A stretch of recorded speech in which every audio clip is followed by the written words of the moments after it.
தமிழ் மக்களுக்கும் என்னுடைய வணக்கம்.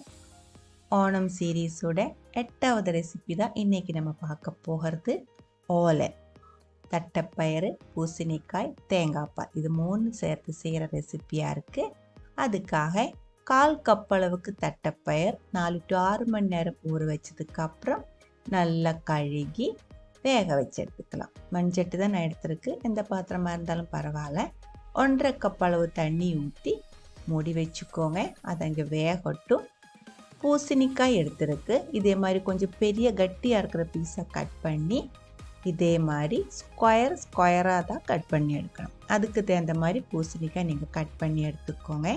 ரொம்ப திக்னஸ் இல்லாமல் இதே திக்னஸில் தான் கட் பண்ணி எடுக்கணும்.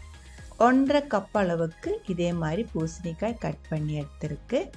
இதோட அளவு கொஞ்சம் அதிகமாக இருந்தாலும் கொஞ்சம் கம்மியாக இருந்தாலும் ஒன்றும் ப்ராப்ளம் இல்லை.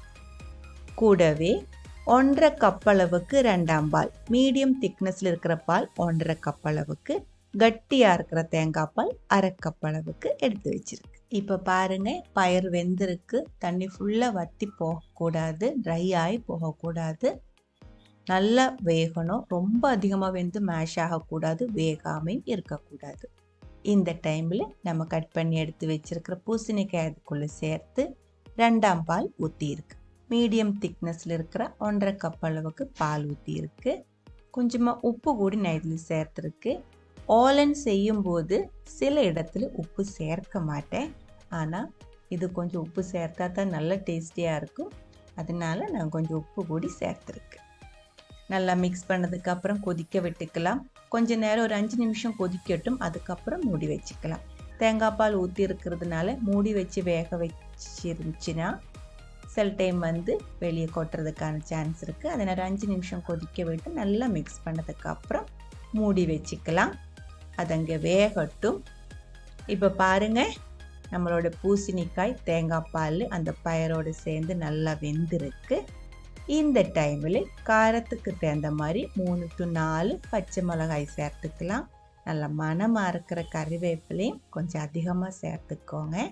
நல்லா மிக்ஸ் பண்ணி 2-3 நிமிஷம் கொதிக்க விட்டுக்கோங்க. நல்லா கொதித்து கொஞ்சம் வற்றி வரும்போது ரொம்ப கம்மி பண்ணி வச்சதுக்கப்புறம் 1ஆம் பால் ஊற்றிடலாம். 1/2 கப் அளவுக்கு கட்டியாக இருக்கிற தேங்காய் பால் கூடி ஊற்றி நல்லா கலக்கி எடுத்துக்கோங்க. லாஸ்ட்டாக 2 டேபிள் ஸ்பூன் அளவுக்கு பச்சையாக இருக்கிற தேங்காய் எண்ணெய் கூடி இதுக்குள்ளே ஊற்றிடலாம். சூடு பண்ணக்கூடாது, ஃப்ரெஷ்ஷாக இருக்கிற தேங்காய் எண்ணெய் தான் ஊற்றியிருக்கு. ஓலன் நம்ம தாளிக்கிறது இல்லை, அவ்வளோ மட்டும்தான். நல்லா மிக்ஸ் பண்ணி எடுத்துக்கலாம். இது கொஞ்சம் தண்ணி மாதிரி இருக்கும். இப்போ பார்க்கும்போது ஆறும்போது இன்னும் கொஞ்சம் கட்டியாயிடும். ஓலன் சத்தியில் நிறைய கறி கூட தொட்டு சாப்பிட்ற ஒரு கறியாக இருக்குது.